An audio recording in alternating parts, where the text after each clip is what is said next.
할렐루야. 네, 앞뒤로 옆으로 인사하십니다.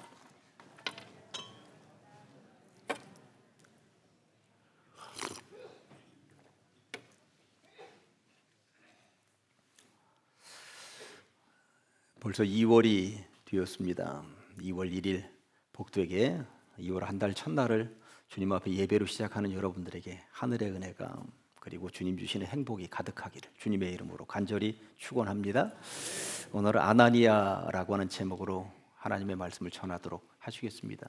지난주에 보셨습니다만 사울이 다메섹 도상으로 원정 핍박을 나섰다가 뒤집어졌죠. 거꾸로졌습니다. 그리고 회개했습니다. 회심하면서 다시금 주님을 만나게 된 장면까지 보셨습니다만, 그리고 오늘 본문으로 이어지는데 두 주제로 말씀을 받으려고 합니다. 하나는 사울을 중심으로 말씀을 받으려고 하고, 둘째는 아나니아를 중심으로 말씀을 받으려고 합니다. 첫 번째, 사울, 바뀐 시나리오를 받아들다. 원래 사울의 다메섹 원정 목적은 예수쟁이들을 잡아오는 것이었습니다. 예수쟁이들을 포박하고 줄줄이 굴비 엮듯이 엮어서 예루살렘으로 데리고 오는 것, 옥에 가두기도 하지만 스데반 집사를 죽인 것처럼 돌로 때려서 죽여버리는 것, 여기까지였는지 모르겠습니다. 그런데 다메섹에 거의 다 다다랐을 때 하늘로부터 후련히 빛이 임하였고, 그리고 그를 통하여서 예수님을 체험하게 되었습니다. 고꾸라졌고 시력을 잃게 되었고 사흘 동안 식음전폐하게 되는 것입니다. 이때 하나님께서는 사울을 돕도록 누군가를 세우셨는데 그게 누구예요? 아나니아였습니다. 사실 사울과 아나니아는 거의 극단적인 대척점에 있던 인물들이었습니다. 한번 생각을 해보시기 바랍니다. 사울은 다메섹의 예수쟁이들을 포박해서 와야만 하는 사명을 가진 사람이었고요. 아나니아는 다메섹의 최고 높은 곳에 있는 지도자였습니다. 모르긴 몰라도 사울이 다메섹으로 가면서 살생부를 손에 들고 있었을 것입니다. 그런데 그 살생부 가장 꼭대기에 누구 이름이 있느냐 하면 아나니아라는 이름이 탁 버티고 있는 것입니다. 그러니 예수님께서 사울의 길을 지금 차단하지 않으셨더라면 어떤 일이 벌어졌을까요? 아나니아는 사울의 손에 의해 질질 끌려가서 예루살렘에서 죽을지도 모르는 그런 운명이었다는 것입니다. 결국 사울은 자기의 시나리오가 있었는데 결국 예수님 만난 이후로 시나리오가 바뀌었구나라고 하는 것을 알게 됩니다. 성경을 읽어보면 시나리오가 바뀐 사람들의 이야기로 가득 차 있습니다. 아브라함 같은 경우는 원래 자기 고향 땅에서 호의호식하면서 그냥 편하게 살 사람이었습니다. 그런데 그가 어느 날 여호와 하나님 만난 이후로 그의 인생이 바뀌었습니다. 너는 고향과 친척과 아버지 집을 떠나서 내가 네게 지시할 땅으로 가라 하니까 가죠. 그리고 가나안 땅에 정착하죠. 그리고 믿음의 조상이 되고 열국의 아버지가 되는 것입니다. 생각도 못했습니다. 내 인생 시나리오에는 전혀 쓰여져 있지 않던 새로운 시나리오였습니다. 그런데 새로운 시나리오, 하나님의 시나리오를 받아들였고 그 길로 갔다는 것입니다. 모세도 마찬가지였습니다. 미디안 들판에서 양을 치면서 평생 그렇게 사는 것이 자기 시나리오였습니다. 그런데 하나님께서 어느 날 그 시나리오를 바꿔야 되겠다. 폐기 처분해라. 새로운 시나리오 받아들어라. 그러더니 애굽으로 가라고 말씀하셨습니다. 80살 노구를 이끌고 애굽으로 가고 민족의 백성들을 이끌고 나왔다고 하는 것입니다. 결국 내 시나리오 있지만 어느 순간 하나님께서 그거 폐기 처분해라 말씀하시는 순간이 있고 하나님께서 주시는 새로운 시나리오를 받아들여야만 하는 순간들이 있더라. 신앙의 선진들은 그 길을 따랐구나. 다윗도 마찬가지 있고 신약으로 오면 베드로도 바울도 마찬가지인 것입니다. 저라고 다르겠습니까? 저는 평생 복지관에서 복지 목회할 거라고 생각을 하던 사람이었습니다. 교회 목회할 거라고는 상상도 하지 못했던 사람이었습니다. 그런데 어느 순간 하나님께서 저를 부르셨고 복지 목회 네 시나리오 폐기 처분하렴. 그리고 하나님의 시나리오 받아들렴. 그러면서 저는 가장 제일 교회 와서 지금 담임 목사가 되어 있는 것입니다. 아무튼 사울의 시나리오대로라면 지금쯤 다메섹에 있었던 교회는 쑥대밭이 되어 있어야 맞습니다. 예배 처소는 불타고 성도들은 뿔뿔이 흩어지고 아나니아를 비롯하여서 교회 지도자 그룹은 포박이 되어서 예루살렘으로 질질 끌려오고 이런 시나리오였는데 하나님께서 시나리오를 바꾸길 원하셨다는 것입니다. 8절 말씀은 이렇습니다.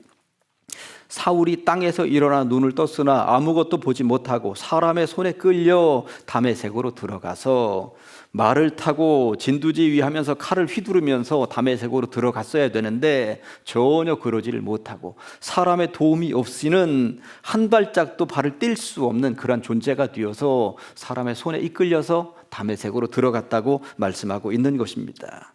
하나님께서 이런 사울 앞에 아나니아라는 사람을 통해서 시나리오를 지금 하나 턱 제공하십니다. 15절과 16절 보니까 주께서 이르시되 가라, 이 사람은 내 이름을 이방인과 임금들과 이스라엘 자손들에게 전하기 위하여 택한 나의 그릇이라.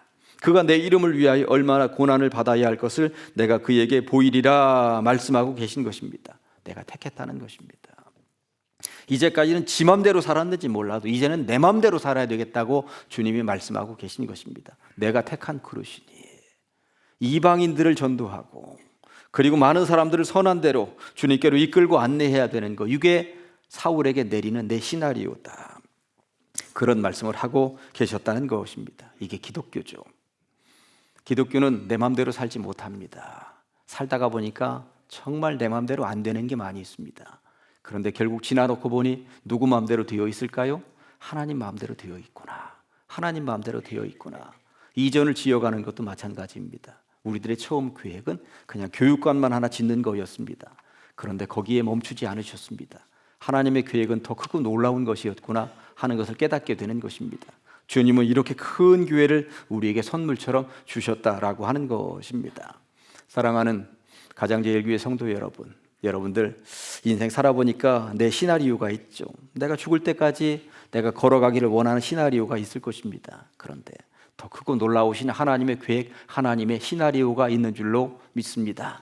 그 길로 걸어가는 것이 가장 복되고 아름다운 여정인 줄로 믿습니다. 사울을 그렇게 부르셨습니다. 그런데 사울이 그거나 필요 없다, 나는 평생 내 뜻대로만 살아가겠다 고집했더라면 어떻게 되었을까요? 그러나 주님의 명령에 따라서 네 시나리오 폐기해라, 버려라, 거기에 순종했고 그는 하나님의 시나리오를 받아들였고 아멘 하고 그 길로 달려가면서 역사적으로 최고 좋은 선교사가 되었다라고 하는 사실을 기억하면서 우리 앞에도 하나님께서 원하시는 시나리오가 펼쳐질 줄로 믿습니다. 그 시나리오대로 걸어가시기를, 그래서 은혜롭고 복되고 아름다우시기를 주님의 이름으로 간절히 축원합니다. 그런데 사울은 홀로 그렇게 된 것이 아니라 사울이 그 길을 걸어가는 일에 옆에 도우미가 있었다고 말씀하고 있습니다. 누구예요? 아나니아였죠. 두 번째로 아나니아 이야기를 좀 해보려고 합니다. 아나니아, 으뜸 도우미가 되다. 거듭 말씀드립니다만 다메섹 교회의 최고 꼭대기에 포진해 있는 인물이 누구였다? 아나니아였습니다. 아나니아는 사울이 이미 예루살렘 지역에서 어떤 일을 벌였는지 다 알고 있었습니다. 사울의 세력이 다메섹으로 지금 밀고 온다는 사실도 다 알고 있었죠. 13절과 14절이 그 내용입니다. 아나니아가 대답하되 주여, 이 사람 사울에 대하여 내가 여러 사람에게 듣사온즉 그가 예루살렘에서 주의 성도에게 적지 않은 해를 끼쳤다 하더니 여기서도 주의 이름을 부르는 모든 사람을 결박할 권한을 대제사장들에게서 받았나이다 하거늘. 아나니아는 만약에라도 사울이 다메섹으로 들이닥치고 예루살렘에서 했던 것과 똑같은 방식으로 휘저었더라면 다메섹 교회가 어떻게 될 것인지가 다 알고 있었습니다. 그런 아나니아에게 주님이 지시를 내리는 것이죠. 다메섹에 사울이 지금 들어오기는 했다고, 그러나 이제 그는 핍박자가 아니라고, 눈이 멀었다고 가서 안수해 주라고, 다시 보게 될 것이라고, 내가 선택한 사람이니 그에게 세례를 베풀라고, 앞으로 그는 선교사가 될 것이라고, 그러니 가라고 지시를 내리는 것입니다. 얼마나 기가 막혔을까요? 예루살렘 지역에서 그가 예루살렘 교회를 뿌리 뽑겠다고 저지른 만행을 생각을 해보면 치가 떨립니다. 철천지 왼수입니다. 그리고 스데반 집사가 돌에 맞아 죽어나갔다는 이야기를 들을 때 얼마나 몸이 부르르 떨리는지, 치가 떨리는지.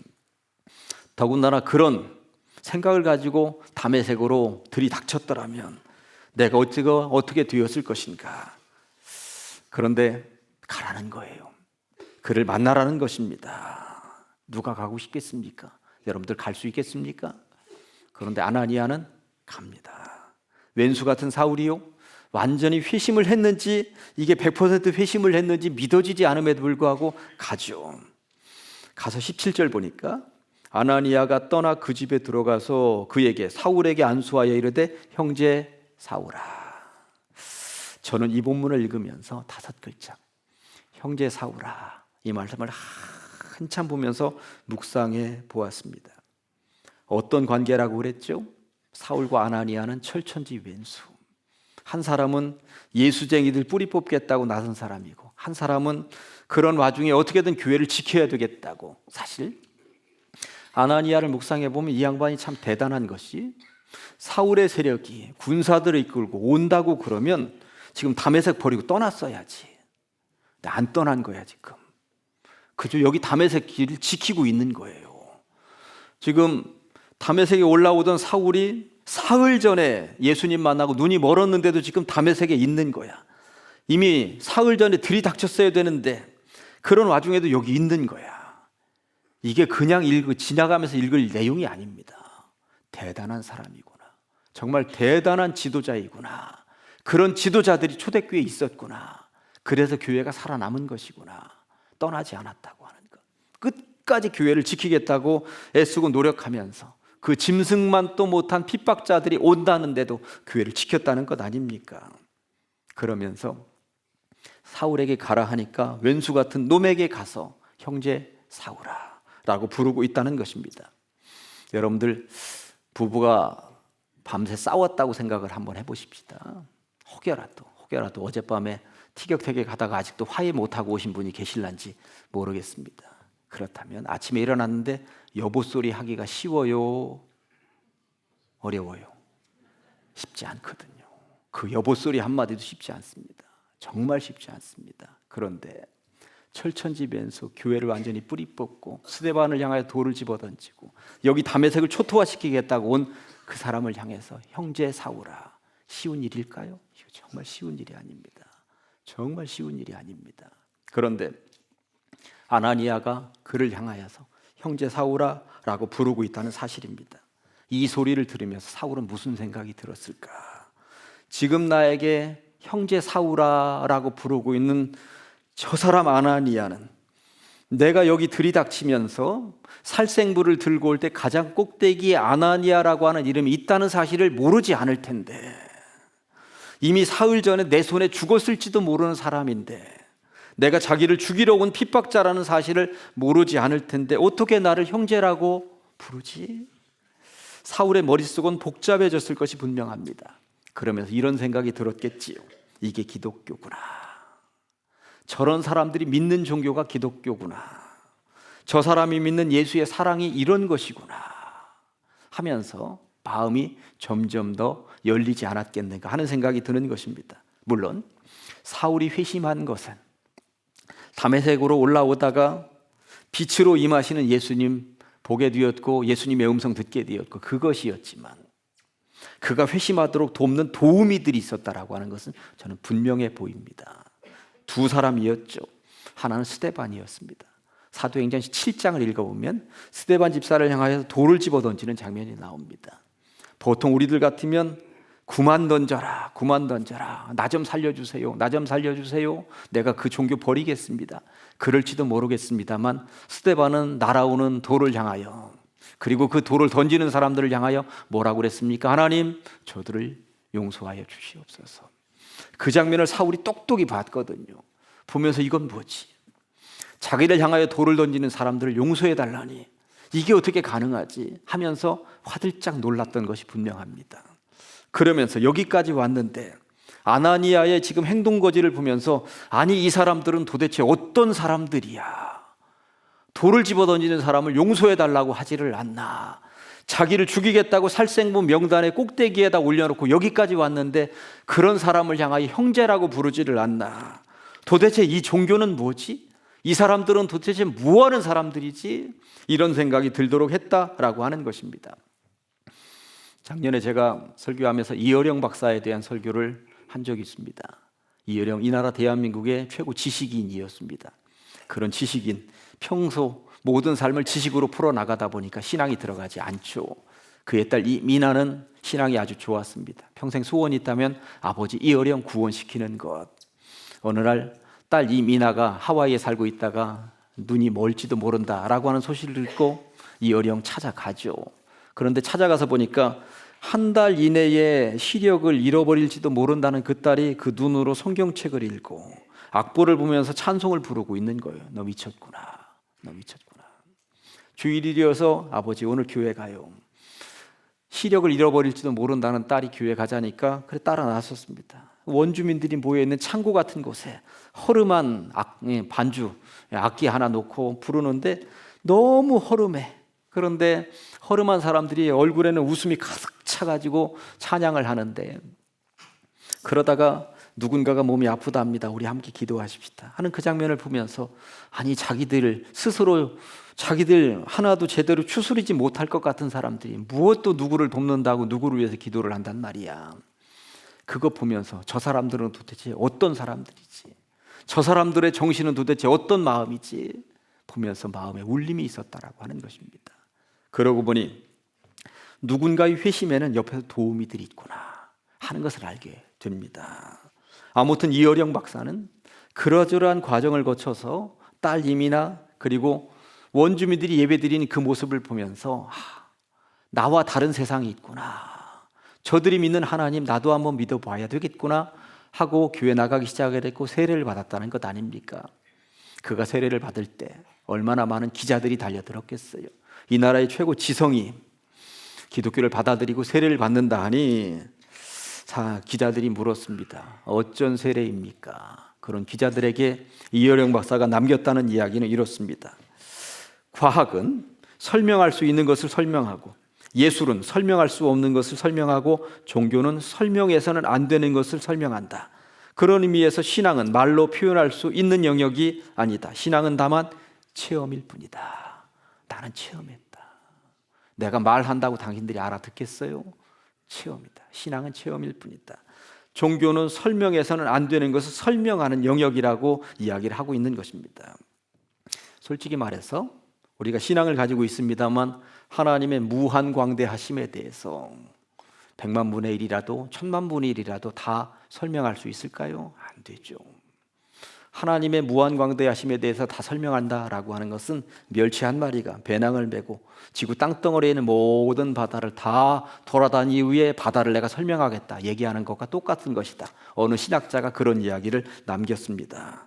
하나님에 대해서도 마찬가지입니다. 우리가 하나님을 어떻게 다 알 수 있단 말입니까? 우리가 즐겨 부르는 찬양 가운데 오직 주의 사랑에 매여라고 하는 찬양이 있습니다. 오직 주의 사랑에 매여 내 영 기뻐 노래합니다. 이 소망의 언덕 기쁨의 땅에서 주께 사랑드립니다. 오직 주의 임재 안에 갇혀 내 영 기뻐 찬양합니다. 이 소명의 언덕 거룩한 땅에서 주께 경배드립니다 하는데 그 뒤에 주께서 주신 모든 은혜 나는 말할 수 없네. 그런데 저는 이 가사를 부를 때 처음 이 찬양을 접하면서 아니 찬양 가사가 왜 이래? 주께서 주신 모든 은혜를 말해야지, 말하면서 전하면서 살아야지, 말할 수 없다니 왜 말을 할 수 없지? 왜 말을 할 수 없지? 처음에는 제가 이해를 못했습니다.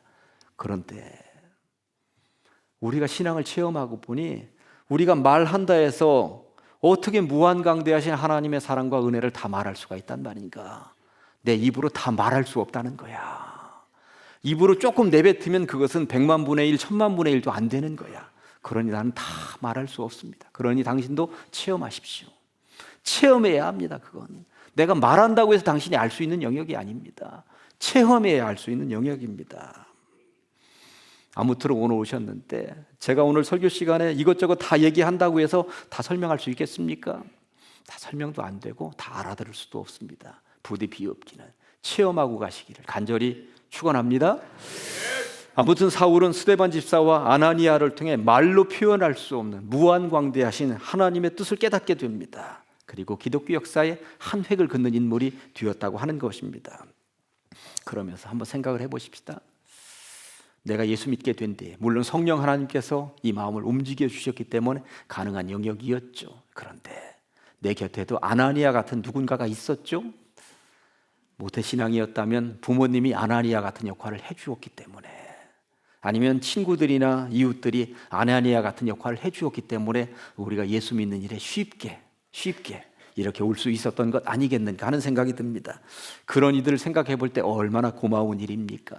제가 다른 설교 시간에 말씀을 드렸죠. 그런데 새신자들 못 들으신 것 같아서 제가 중학교 때까지는 할머니 신앙 따라 열심히 교회 잘 다녔는데, 초등학교 때까지는 교회 잘 다녔는데 중학교 1학년 중고등부 예배를 토요일 날 저녁마다 드리는데 중학교 1학년 올라갔더니 이 선배들이 교회 뒤로 집합시키는 게 예배 잘 안 드린다고, 그리고 정신 차리라고. 아니 예배 잘 안 드린다고 뒤로 집합을 시키면 그 다음부터 안 나가기 시작을 했습니다. 얼마나 안 나갔는가. 그래서 봄에 안 나가기 시작해서 가을까지 되었습니다. 가을 11월쯤 되었는데 교회 성탄행사 준비한다고 친구 한 명이 저희 집으로 찾아왔습니다. 교회 가자. 안 가. 둘째 주도 왔습니다. 교회 가자. 안 가. 셋째 주도 왔습니다. 교회 가자. 안 가. 그런데 셋째 주 왔을 때 마음에 살짝 울림이 있었습니다. 근데 넷째 주에 와서 다시 왔습니다. 교회 가자. 안 간다니까 하면서도 마음속에 딱 한 가지 생각, 뭐였을까요?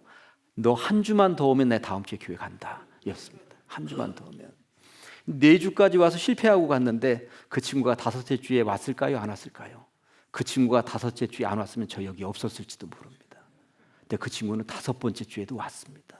그리고 그 전주에 제가 마음에 품었던 대로 저는 그 5째 주에는 제 발로 교회로 갔고 그 뒤부터 제가 교회를 떠난 적이 없습니다.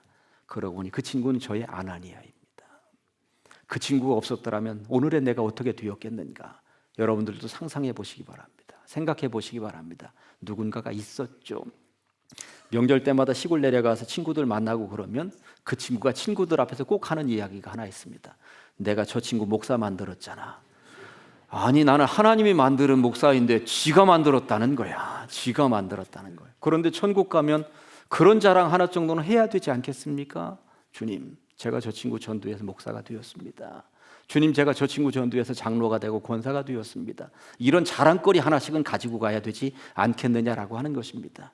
누군가 아나니아가 있어서 내가 예수 믿게 되었고 교회 다니게 되었는데 나는 어느 누구의 아나니아도 되지 못한다면 이보다 더 부끄러운 일이 어디에 있겠는가 하는 것입니다.